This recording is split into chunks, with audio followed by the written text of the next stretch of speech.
माझी. नलराजा आणि दमयंतीची कथा. नलराजा एवढा पवित्र होता, एवढा पुण्यवान होता की त्यानं कलियुगाला घरातच येऊ दिलं नाही. कसा राजा असं 12 वर्ष ते कलियुग वाट बघू लागला. या नलराजाच्या घरामध्ये मला जायचंय, प्रवेश करायचाय. पण तो एवढा पवित्र होता, एवढा आचरणशील होता, त्यानं घरात येऊ दिलं नाही कलियुगाला. 12 वर्ष दरवाज्यात उभा केला कलियुगाला त्यानं. काय अधिकारी असेल महाराज, काय काय माणसाचं काय आचरण असेल, काय पावित्र्य असेल, काय त्यांची भक्ती असेल महाराज. पण एक दिवस असा झाला, नलराजाला संध्याकाळी तो बेटाईमला 1:30-2 वाजता लघुशंकेसाठी उठला. झोपीमध्ये होता, दिवसभर प्रवास झाला होता त्याचा. लघुशंका केली आणि हातपाय न धुता तसा जीवन घरात झोपला. तेवढाच वेळ सापडला कलियुगाला, तेवढी संधी सापडली आणि घरामध्ये प्रवेश केला. नल दमयंतीचा वियोग झाला. हे फार मोठं आख्यान आहे. जवळपास 2 दिवस कथा चलते महाराज. आता तितकं सांगायला वेळ नाही. तुम्ही शिवकथा ऐकायला आलात, ते म्हणताल महाराज तुम्ही थोडं चौकटचं सांगता म्हणजे तुम्हाला नाही येत का नाही की या शिवकथेतलं असं होणे ना बाय. मला काय सांगायचं, पावित्र्य महत्वाचं आहे भस्मालित असताना. मग तुम्ही स्वल्प भस्माल्या या अथवा महाभस्म धारण करा, पण आचरणाला अधिक असणार महत्व असणार त्या ठिकाणी द्या. भगवान सूत्रशी सांगू लागले, रुद्राक्ष गळ्यामध्ये रुद्राक्षाचे बरेच प्रकार आहेत. काही पिवळे आहेत, काही पांढरे आहेत, काही काळी आहेत, काही लाल आहेत. रुद्राक्ष गळ्यामध्ये धारण केल्यानंतर सुद्धा पावित्र्य सांभाळायला पाहिजे. गळ्यामध्ये रुद्राक्ष घातला, मांसाहार करायला लागला, गळ्यामध्ये रुद्राक्ष घातला, दारू प्यायला लागला. तुळशीची माळ लय अवघड आहे म्हणजे रुद्राक्षाची जमती का? मला एक जण मला विचारलं. अरे म्हणलं बाबा ते तर लय डेंजर आहे ना, ते काल महाकालचं आहे ते काय रुद्राक्ष सामान्य नाही का? एक रुद्राक्षाचं महत्व सांगितलं शिवपुराणकरांनी.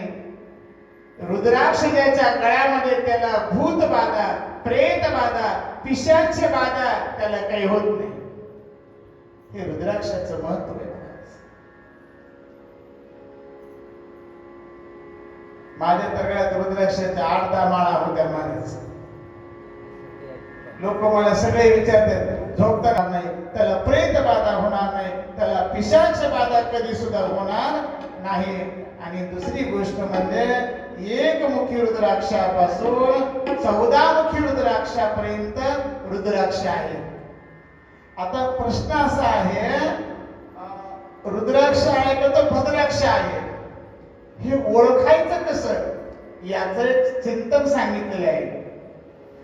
ओरिजिनल जर रुद्राक्ष असेल तर पाण्यामध्ये वाटी टाकल्या तो बुडाला जातो. आणि भद्राक्ष जर असेल तर वरी पोहतो. वरी पोहणारा रुद्राक्ष खरा नाही. जो पाण्यात बुडाला वजनदार असतो रुद्राक्ष, तो ओरिजिनल रुद्राक्ष आहे. आता प्रसंग असा झालेला आहे, आता रुद्राक्षावर काही रुद्राक्ष पाहिले की नाही, त्याच्यावर नागाचं चिन्ह, त्रिशूळाचं चिन्ह, डमरूचं चिन्ह, महादेवाची पिंड. काल परवा एका पांडवला एका बाईनं बद्री केदारनाथहून ते रुद्राक्ष आणलं. फसवणूक करणाऱ्याची संख्या सुद्धा आता खूप असणारी वाढलेली आहे. मला काय सांगायचं आहे, एकमुखी रुद्राक्ष कसा धारण करायचा, द्विमुखी रुद्राक्ष गळ्यामध्ये धारण करताना काय मंत्र म्हणायचा, तर तीन मुखी गळ्यामध्ये रुद्राक्ष धारण करताना कोणता मंत्र म्हणायचा, 4 मुखी रुद्राक्ष गळ्यात धारण करताना कोणता मंत्र म्हणायचा, पंचमुखी रुद्राक्ष गळ्यामध्ये धारण करत असताना कोणता मंत्र म्हणायचा, याचं थोडंसं वर्णन या ठिकाणी महापुराणी केलेलं आहे. मी तुम्हाला सांगतो, एक वेळेस रुद्राक्षाची निर्मिती कशी झाली. भगवान शिव परमात्मा एके दिवशी सहज बसले होते असे डोळे दाखवून. आणि बसल्यानंतर काय झालं, आनंदाच्या भरामध्ये भगवान परमात्म्याच्या डोळ्यातून 2 अश्रू खाली गळाले. मला आणि अश्रूचाच एक वृक्ष निर्माण झाला आणि त्याला सुंदर असणारं फळ लागलं आणि ते फळ म्हणजेच रुद्राक्ष. अक्ष म्हणजे डोळा, रुद्र म्हणजे शिव. अक्ष म्हणजे डोळा. बघा मी तुम्हाला फोड सांगतो चलत चलत. हिरण्याक्ष, हिरण्य म्हणजे सोनं, अक्ष म्हणजे डोळा. ज्याचा लोकाच्या धनावर डोळा त्याचं नाव हिरण्याक्ष. तसा रुद्राक्ष, अक्ष म्हणजे डोळा, रुद्र म्हणजे शिव. भगवान शंकराच्या डोळ्यातून अश्रूपासून रुद्राक्ष वृक्षाची निर्मिती झाली. रुद्राक्ष त्याला फळ लागलं. भगवान शंकरांनी मोठ्या प्रेमानं आपल्या गळ्यावर धारण असणारे केलं. भगवान शिवजींनी विष्णू परमात्मा शिष्य झाल्यामुळं भगवान शंकरांनी विष्णूला काही रुद्राक्ष दिले, काही ब्रह्मदेवाला रुद्राक्ष दिले आणि शिवभक्तांना भगवंतांनी स्वतः आपल्या हाताला रुद्राक्ष असणारी वाटली. मला त्या ठिकाणी चिंतनीय विषय असा आहे की रुद्राक्ष गळ्यामध्ये धारण करत असताना ओम ह्रीं नमः असं मंत्र म्हणून एकमुखी रुद्राक्ष गळ्यामध्ये धारण करायचं आहे.